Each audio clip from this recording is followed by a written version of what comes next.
한국부동산은 각 지사에 서면으로 제출하면 됩니다. 조정을 거쳐서 이제 최종적인 공시가격은 언제 발표됩니까? 네, 4월 30일 발표할 예정이지만 크게 변동은 없을 것으로 보이고요. 이렇게 정해진 공시가격은 재산세, 종합부동산세 등 부동산 보유세뿐만 아니라 건강보험료, 기초연금 등 67개 행정제도의 기준으로 사용되는데요. 부산의 경우 그 말씀을 좀 듣고 싶네요. 네네. 다행히 그래도 곧 총선인데 각 정당에서 앞다퉈서 선진국으로 불리는 여러 국가들에서는 여성의 노동 참여율이 높을수록 오히려 합계 출생률이 높아지는 추세를 보이고 있는데 고용을 유지하고 노동시간에 대한 자율권을 주면서 육아 노동 참여를 모두 보장받을 수 있는 성평등한 노동 환경이 반드시 뒷받침되어야 한다고 보거든요. 근데 안타까운 거는 현재 정부도 그렇고 청사에서도 마찬가지로 말로는 저출산 문제의 심각성은 굉장히 좀 빠져 있거든요. 실제로 성평등 정책이나 노동 정책도 모두 후퇴하고 있는 게 현실이고요. 네. 그러니까 20, 30대 여성들의 노동시장 참여 양성, 남성들하고 비교하면 어떤 차이가 있습니까?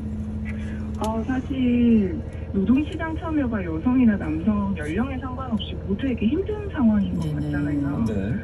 문제는 여성의 경우에는 남성과는 달리 취업과 직장에서의 경력을 생각하면은 결혼과 출산을 오히려 포기해야만 하는 거죠.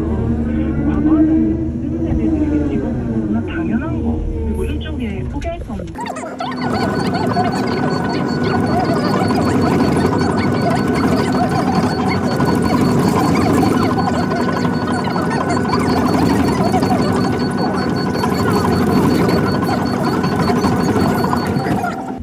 네, 한국에서 일하는 여성 절반이 비정규직이거든요. 예. 네, 시급은 여전히 남성의 70% 수준이고요. 사실 대기업 아까 말했던 어떤 총선에서의 저출산 대책 같은 경우도 대부분 대기업이나 공무원들에게는 직접적으로 적용이 되지만은 중소기업에는 해당이 되지 않은 경우가 굉장히 많은데 부산 같은 경우도 100인 미만 사업장이 전체의 80%를 차지하는 정도로 중소기업이나 영세 사업장이 많은 상황인데. 이런 어떤 영세 사업장일수록 그리고 5인 미만 사업장일수록 여성 노동자 비율이 훨씬 더 높은 것이죠.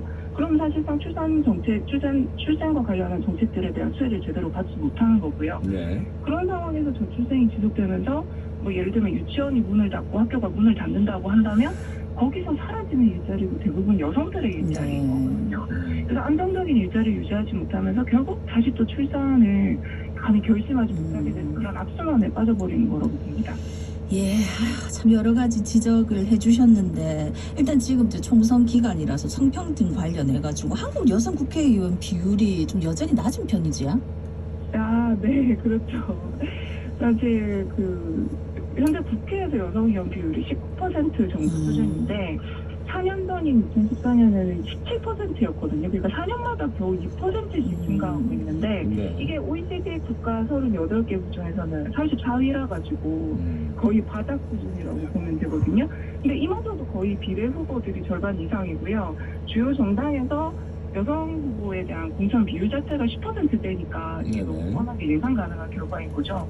국회의원이 국민을 좀 대변 여성의 경제 참여 활동을 좀 활발하게 하고 그리고 일과 이제 가정을 좀 병립할 수 있는 환경을 만들어야 된다라는 게 주요 골자인데 그럼 앞으로 어떤 부분에서 좀 보완이 돼야 된다고 보십니까? 사실 관련 알겠습니다. 오늘 말씀 여기까지 듣습니다. 고맙습니다. 고맙습니다. 감사합니다. 네, 지금까지 변정희 전 여성인권지원센터 산림 상임대표였습니다.